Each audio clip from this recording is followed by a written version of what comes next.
नमस्कार, Ujjwala home kitchen मध्ये तुमच्या सर्वांचे पुन्हा एकदा खूप खूप स्वागत आहे। आज आपण उरलेल्या चपातीपासून पौष्टिक असा एक पदार्थ बनवणार आहोत।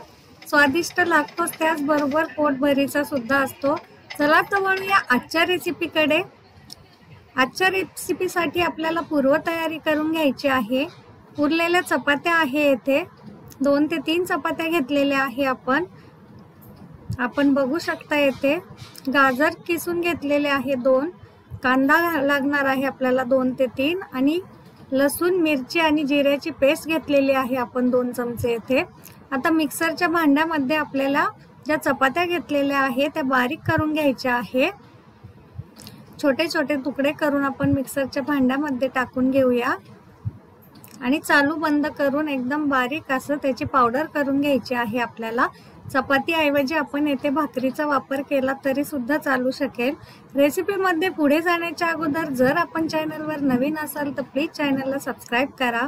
आता आपल्या चपात्या एकदम बारीक झालेल्या आपल्याला दिसत असतील। या ताटामध्ये काढून घेऊया थोड्या थोड्या करून।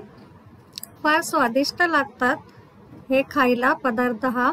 आता ही जी मिरची, लसूण आणि जिऱ्याची पेस्ट घेतलेली आहे ती यामध्ये मिक्स करून घेऊया।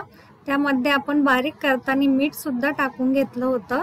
हे 2 ते 3 बारीक कापून घेतलेले कांदे आपण यामध्ये टाकून घेऊया आणि जे गाजर घेतलं होतं ते सुद्धा यामध्ये टाकून घेऊया। आपल्या आवडीच्या कुठल्याही भाज्या यामध्ये घातल्या तरी सुद्धा चालू शकेल।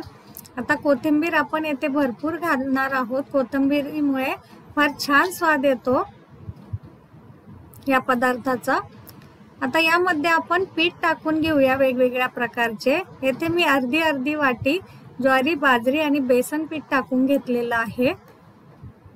थोडंसं आपण येथे तांदळाच्या पिठाचा वापर केला तरी सुद्धा फार कुरकुरीत हा पदार्थ बनतो। आता हे छान असं मिक्स करून घ्यायचं आहे आपल्याला। सर्व मिरची आणि पीठ एकत्र लागेल भाज्यांना याप्रमाणे चोळून घ्यायचं आहे 2 ते 3 मिनिटं आणि नंतरच थोडं थोडं करून पाणी टाकून घ्यायचं आहे। आपण एकदम पाणी टाकून घेणार नाहीये यामध्ये। हे पांढरे तीळ 2 ते 3 चमचे आपण यामध्ये टाकून घेतलेले आहे। आता पावडर मसाले टाकून घेऊया। लाल तिखट, हळद पावडर टाकलेली आहे आपण, धना जिरा पावडर टाकलेली आहे आणि थोडासा 1 चमचा आपण गरम मसाला यामध्ये टाकून घेतलेला आहे। तर थोडं थोडं करून पाणी टाकून घेऊया। हे मिश्रण आपल्याला फारही घट्ट किंवा फारही सैल करायचं नाहीये, त्यामुळे थोडं थोडं करून मिक्स करून घ्यायचं आहे अंदाज घेऊन। आणि मिठाची मात्रा आपण टेस्ट करून घ्यायची आहे। कमी पडलं तर आपल्याला आवश्यक तेवढं मीठ आपण वरून टाकून घेतलं तरी सुद्धा चालू शकेल। आता हे पीठ आपलं थोडं थोडं करून आपण छान असं मऊ असं भिजवून घेणार आहोत। हे बघा, थोडंसं मीठ आपण यामध्ये वरून टाकून घेतलेलं आहे। मिरची मध्ये सुद्धा वाटताना आपण मीठ टाकलेलं होतं येते। आपण यामध्ये भरपूर भाज्या टाकू शकतो, त्यामुळे अधिकच पौष्टिक हा पदार्थ बनायला मदत होईल। आता थोडंसं आपण यामध्ये तेल टाकून छान असं मऊ करून घेतलेलं आहे हे मिश्रण, म्हणजे आपल्याला ह्याचा पदार्थ बनवायला सोपा जातो। हे बघा, झटपट आपलं हे मिश्रण बनून तयार झालेलं आहे। फार छान असा सुगंध सुटलेला आहे। आता येथे मी प्लास्टिक पेपर घेतलेला आहे। आपण कापड घेतलं कॉटनचं तरी सुद्धा चालू शकेल। येथे थोडंसं तेलाचा हात लावून घेतलेला आहे मी आणि थोडंसं पाणी शिंपडलं आहे, म्हणजेच आपलं पीठ हे चिकटणार नाही कागदाला। छान असं छोटा छोटा गोळा करून याचे थालीपीठ असे थापून घ्यायचे आहे सावकाश असे हाताने।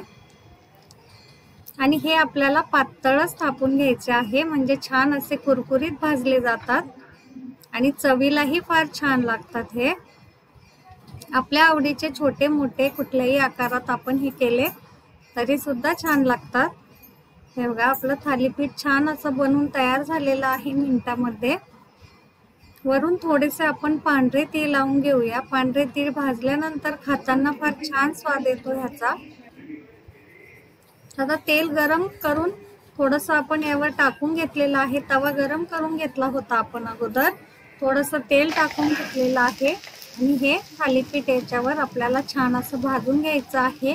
तेलाऐवजी आपण बटरचा वापर केला तरी सुद्धा चालू शकेल, परंतु बटर पटकन काळं पडत असल्यामुळे अगोदर मी तेल टाकलेलं आहे आणि वरून बटरचा थोडासा पीसेस फिरवून घेणार आहोत आपण, त्यामुळे फार छान स्वाद येतो ह्याचा.